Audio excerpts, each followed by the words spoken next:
फिर जो क्रिया ये केवल शरीर को ही दुख पहुंचाने वाली है, एनी क्रियाનું શું કેવું છે કેમ આ પંચાંગની આ તો આવી મિથ્યા શ્રદ્ધા મિથ્યા જ્ઞાન સહિતના જૈનના નામ ધરાવનારા વ્રત તપાદી અપવાસ કરે તો પણ કુશ ચારિત્ર છે, મિથ્યા ચારિત્ર,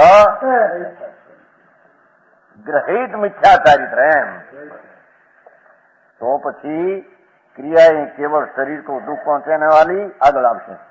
मान प्रतिष्ठा यश कामना और पैसा नो लाभ आदि इच्छा से की जाती है.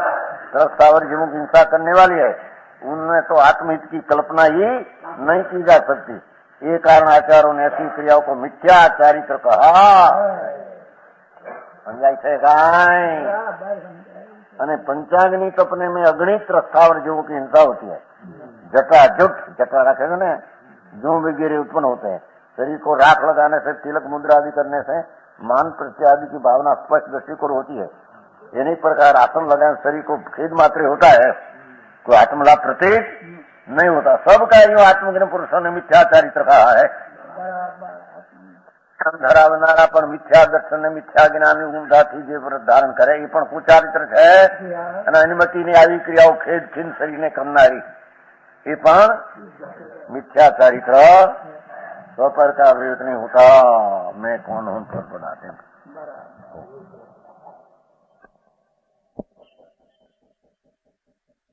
आ तो मार्ग तद्दन ज्ञान संपन्न विवेक है. एमा बीजी कोई क्रिया रागनी क्रिया क्रिया एना स्वरूपમાં एवं ज्ञान ने दर्शन आत्माना भान न थाय અને જે મિથ્યા દર્શન મિથ્યા જ્ઞાન રાખી અને કોઈ વ્રત આદि ધારણ કરે ચારિત્રને નામે એમ, તે બધા મિથ્યા ગ્રહિત ચારિત્ર છે. ગ્રહિત મિથ્યા ચારિત્ર છે.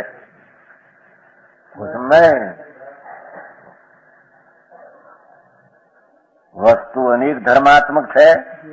એમાંથી કોઈ વસ્તુ કહેવાના એક જ ધર્મને આખી વસ્તુ કહે.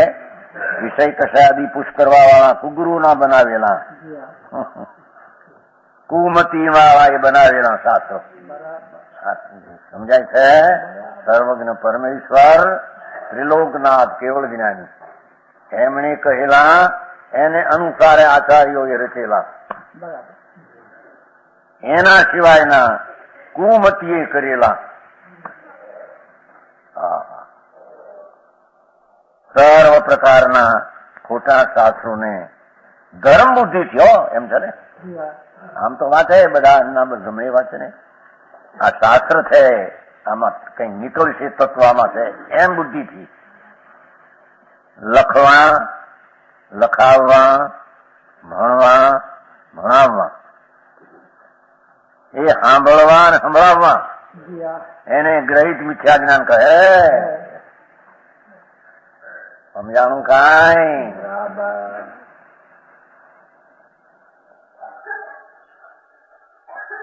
જે શાસ્ત્ર જગતમાં સર્વથા નિત્ય જ એટલી ગુણ જ માને ને પર્યાય ન માને. એક જ માને પણ અનેકપણું ન માને, અદ્વૈત માને અને સર્વવ્યાપક બ્રહ્મ માત્ર વસ્તુ એમ માને અને કોઈ પદાર્થ નથી એમ વર્ણન કરે. તે શાસ્ત્ર એકાંત હોવાથી દૂષિત હોવાથી કુશાસ્ત્ર છે. એક જ આત્મા છે, બધું બીજું કાંઈ નથી. સર્વવ્યાપક બધા આત્મા એક જાત છે. એક જાત એટલે એક સંખ્યા એક એમ માનનારા એના કરેલા શાસ્ત્રો બધા કુશાસ્ત્રો છે. એનો અભ્યાસ પણ કુશાસ્ત્ર છે. સમજાય છે કાંઈ? વસ્તુને સર્વથા ક્ષણિક નિત બૌદ્ધ માને છે ને, એ સામે લીધું મૂલ્યાની સામે. ગુણ ગુણી સર્વથા જુદા માને. ગુણી ભગવાન ને જ્ઞાન તદ્દન જુદો. જુદો રહ્યો તો ગુણી કહેવાનો કઈ રીતે? એમ સર્વથા ગુણી ભગવાન ને એનો જ્ઞાન ગુણ એ સંયોગે માને કેટલા. કારણ કે જ્ઞાન પ્રગટ થાય છે ને વધારે વધારે પ્રગટ કેમ થયું? ક્યાં હતું એમ કે બહારથી આવ્યું. પણ અંદરમાં શક્તિ રૂપે હતું ને એકાગ્ર થતા આવ્યું અંદરથી. એ ગુણગુણ એક હતા તો આવ્યું એમ એને ખ્યાલમાં આવ્યું નહીં. સમજાણું? પર્યાયમાં વધારે થાય. વધારે થયું ક્યાંથી? એમ કે બહારથી આવ્યું. એટલે ગુણગુણીની અભેદતાની સ્વીકાર નથી. ભગવાન ગુણી આત્મા, એની શક્તિનું સત્વ આખો ગુણ, એની એકાગ્રતાથી પર્યાય દશાવે. એમ અભેદ ન માનતા એકાંત ગુણગુણીનો ભેદ જ માનવો. સમજાય છે? કોઈ ગુણના સંયોગથી વસ્તુ છે એમ કથન કરે, કોઈ ગુણના સંયોગથી વસ્તુ સાચી લો, જ્ઞાનનો સંયોગ, દર્શનનો સંયોગ બહારથી, અથવા જગતનો કોઈ કરતા હરતા માને, એવા શાસ્ત્ર બધા કુશાસ્ત્ર છે.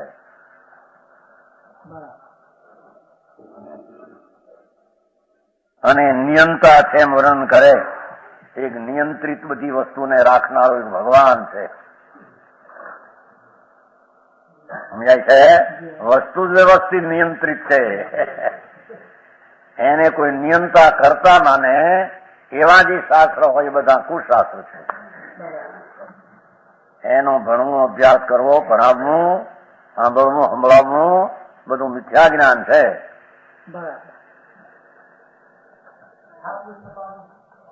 એ બધું એમાં અનુમોદન આવે ને, અનુમોદન એને છાપવું હોય, છાપવાનું આવ્યું મગનલાલજીનું, એને કર્યું છે ને બધું. એવી ચોપડી બહુ છપાવી છે.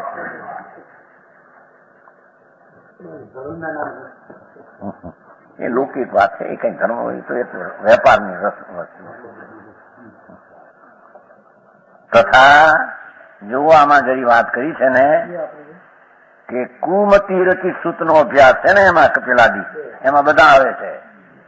જે શાસ્ત્રમાં એકલી પરની દયાથી સંસાર નાશ થાય એમ બતાવ્યું હોય, એ શાસ્ત્ર પણ કુશાસ્ત્ર છે. ત્યારે આમાંથી તર્ક કરે કે આમાં દયાનો ધર્મ બતાવ્યો છે ને, એ દયા ધર્મ વ્યવહાર ધર્મ બતાવ્યો છે. સમજાય છે?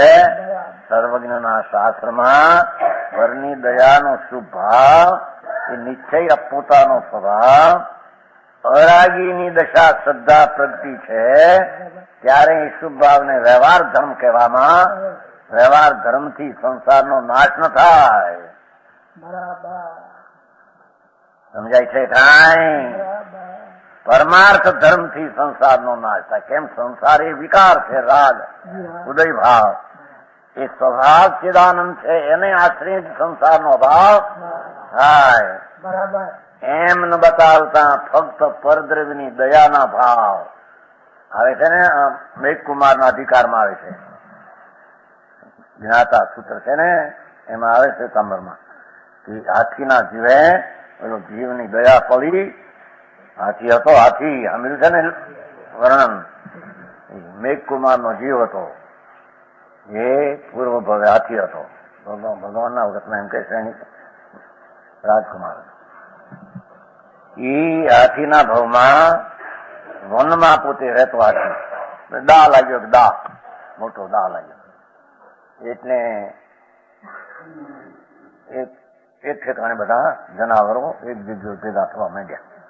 ત્યારે કોઈ દા લાગે, એમાં એ બધા ભેગા થતા થતા બાઈક ખીચો ખીચ થઈ ગયો. એ સરસવાયું માથી ઉપર, ધક્કાધક્કી થાય ઉપર, ક્યાંય જગ્યો ન મળે સરસવાનું. એમાં આનો પગ જે હતો ને, ખર્ચ લાગી હાથીને. ખીચો ખીચ એક જોજનનું માંડવું હતું. એક જોજનનું માંડવું સમજે છે કરવો. એ બધા ઝાડ બાર સાફ કરીને કરેલું માંડવો હાથીઓ. એમાં બધા ભેગા થયા. એમાં એક સરસવાયું હોય, ક્યાંય જગ્યો ન મળે, આમથી આમ ઠેલા ચારી કરતી. એમાં પગ હાથી ઊંચો કર્યો ખંજાળવા. એ જગ્યો મળી બેસી ગયો. એ હાથી આમ પગ મુકતા કરી નજર કરી, ન કરી તો બધું નજર કરી. કારણ કે ઓલે ઝાઝા ઢોર હતા ખરા ને, ઝાઝા, એટલે એને નીચે આમ જોતા સસરો દેખ્યો, પગ એમને મધ રાખ્યો. અને એમાં પાણાનું કંપે આવી જવાનું કંપે એવો પાર છે. એ પ્રાણી જીવની અનુકંપાથી સંસાર ઘટાડી દીધો. પડી કર્યો શાસ્ત્ર ઘટાડ્યો છે. એવું છે ભગવાનભાઈ, સાંભળ્યું છે ને? સાંભળ્યું છે. એ વાત સાચી નથી. સમજાય છે? પરજીવની દયાના ભાવથી સંસાર નાશ થાય એ શાસ્ત્ર સાચા નથી એમ કે છે. એમ કહેવાનો આમાં આશય છે. ત્યારે બીજું લીધું, લ્યો આ શાસ્ત્રમાં આમ કહ્યું છે, પણ ભાઈ દિગંબર સત્શાસ્ત્રો છે એમાં જેટલી પરદયાનો ભાવ છે એમાંથી એને પુણ્યબંધનું કારણ કહ્યું છે, અને પરંપરા મોક્ષનું કારણ કહ્યું. એનો અર્થ કે છોડીને ચીર થશે. એ પોતે તો રાગ બંધનનું જ કારણ છે. અબંધ સ્વભાવ ભગવાન આત્મા, જેમાં ભવ ને ભવનો ભાવ નથી, એવા આત્મ સ્વભાવને આશ્રય જ ભવનો અભાવ થાય. બાકી ત્રણ કાળમાં બીજી આશ્રય થાય નહીં. જાણું કાંઈ ભગવાન આત્મા એક સમયમાં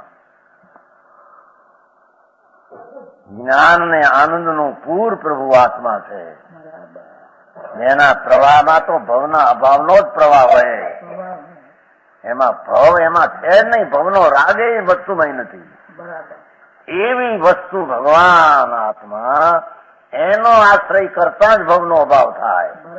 એ સિવાય આ રાગ ને પુણ્ય દયા પાળી માટે ભવ નાશ થઈ ગયો, એ શાસ્ત્રના કથનો સાચા નથી. સમજાણું કાંઈ? દાનમાં એ અધિકાર આવે છે. શ્વેતાંબરમાં વિપાક અધિકાર છે. વિપાક સૂત્ર 10 દુઃખ વિપાક 10 સુખ વિપાક. એ 10 સુખ વિપાકમાં એવા છે કે જે મુનિ તો હાચા લીધા છે લેનારા, સમજાય? બાકી તો મને પાત્ર થઈ લીધા, પણ મુનિ હાચા લીધા છે. અને દેનાર છે મિથ્યા દ્રષ્ટિ છે. ધનાજ છે, આમ સિંહાસન ઉપર બેઠા એમાં મુનિ પધારે છે. જેઠે ઉતરી પગે લાગે, બહુ આદર કરે. આદર કરીને આહાર પાણી આપે છે. એનાથી એને સંસાર નાશ છે એમ બતાવે છે. એ વાત સાચી નથી.